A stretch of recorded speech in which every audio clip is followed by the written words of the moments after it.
What is up to all my billionaires out there? It's your girl Donna the B, and I'm back with another video. I want to thank you guys for joining me on these 5 days of business expansion. So this video is going to be really short. This is day 2 of business expansion, and the topic of day 2 is going to be recruiting. So today we're going to talk about recruiting. Day 1 was about business planning.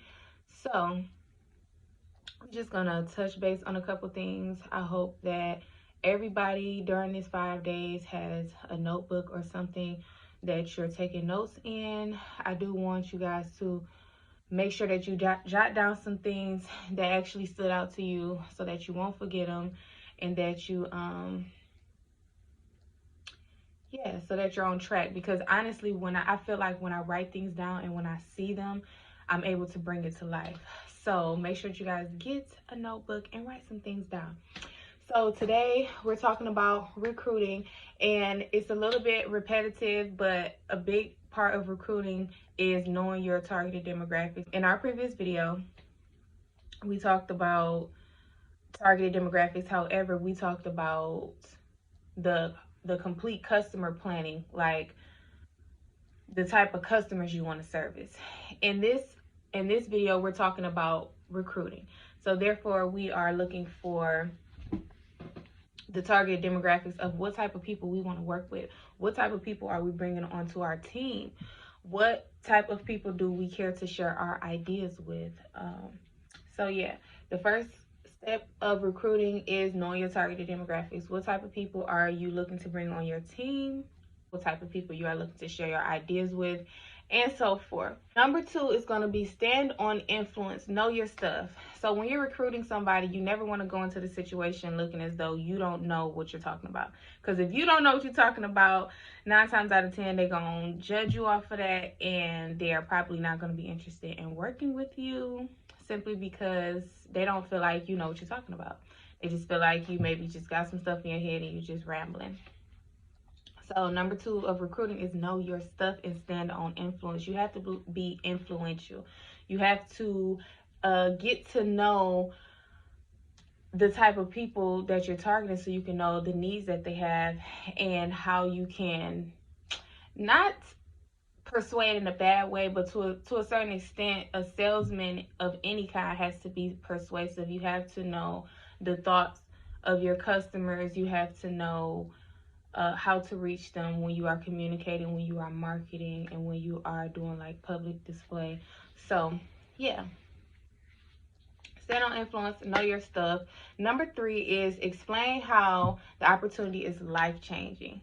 So when you are recruiting, if you can explain to a candidate how this opportunity will be beneficial for them, that is a good way to gain interest. Also, when you are interviewing, I would say that you should listen to the candidate as they talk, as they tell you about themselves. I also feel that you guys should have questions that you have already organized to filter your candidates. So once you get to know them a little bit, that is how you begin to structure your offer. So once you kind of get to know what your candidate needs and you want to retain that person, when you're recruiting, you have to use the things that you know that they need, or the things that you know that you can offer to seal the deal and get them to work with you. So number 4, where to recruit. So we're actually going to only go over 3 things, and I have a couple here. So I'm going to pick, for one, I'm going to speak about the free stuff, because Facebook groups has been one of the most profitable, most lucrative, most effective ways of recruiting that I've seen in like the last 2 or 3 years. Like, Facebook really has a way of making people interact.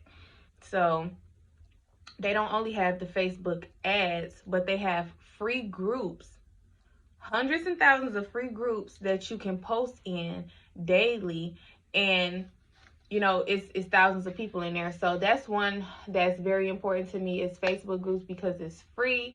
I'm also really big on in-person promotion because in-person promotion is very effective, very, very effective. So if you was to meet somebody when you're walking into the gas station, you tell them, look, I'm a franchise owner and I'm looking for other business owners who would like to join such and such or whatever. So like them feeling your energy will make them a lot more receptive than other forms of marketing, what I would say.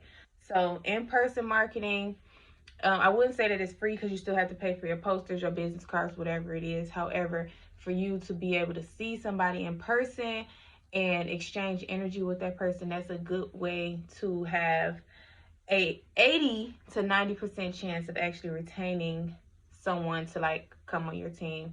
So we did Facebook groups, we did in person. If you are in a place where you have a budget for it, I would say you can use something like Indeed. However, Indeed charges like $50 plus to post job ads. Even Craigslist is charging maybe like $70 at this time.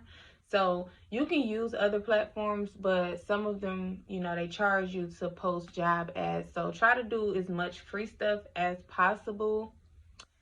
Speaking engagements is another thing that is free. So if someone invites you out to speak, you don't necessarily worried about, oh, am I getting paid to be there and blah, blah, whatever. So you really just worried about, is it somebody in that audience that I can speak to, that I will recruit, that will want to be on my team? So make sure that if you have any, you know, leverage with speaking engagements, that you attend those and that you do your best, because you never know who's in the audience and who might want to collaborate with you. So where to recruit, we have Facebook groups for free. We have in-person recruiting. We also have speaking arrangements. We talked about Indeed and we talked about Craigslist, and I'm gonna end there.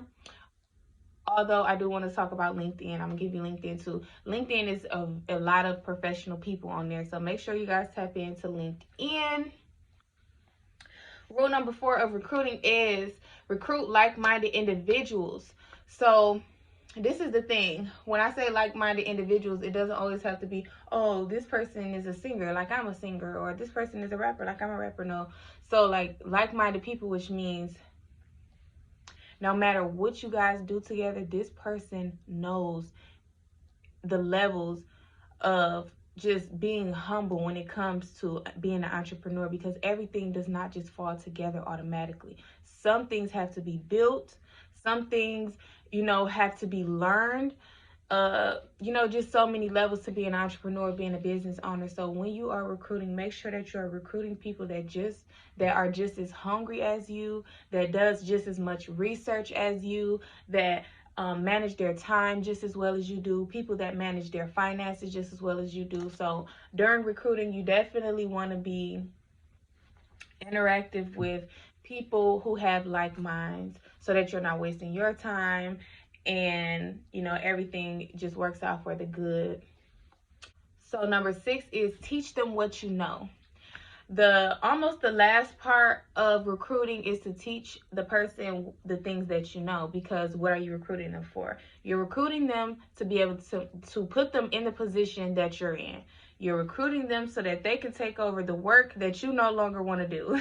You're recruiting them so that you can expand and have other business owners that you trained, but that is still part of you.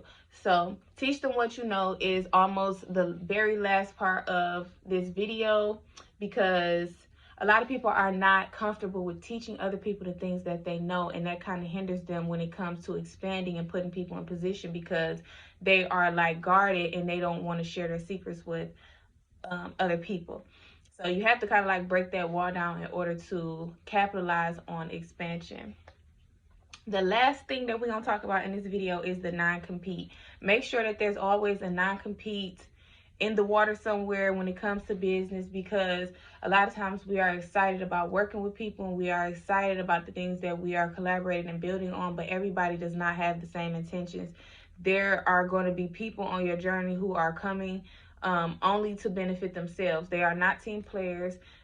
And they are only coming to gain information and gain resources from you with no intent on reciprocating that business connection. So make sure that you guys have a non-compete in place so that your business connections, your business ideas, and your plans are protected. And that is all, guys. This was a very short video, but I thank you for tuning in today. I'm so thankful that you guys are participating in the 5 days of business expansion. I hope that somebody out there is getting ready to expand their business in a major way. I ask that you guys like, comment, and subscribe. We are going to be on day 3 tomorrow. So day 1 was business planning. Day 2 is recruiting, which is this video here. And I don't know what day 3 is going to be, but you have to show up to find out. So don't forget to like, comment, and subscribe. Hit that post notification bell, and I will be back with more videos.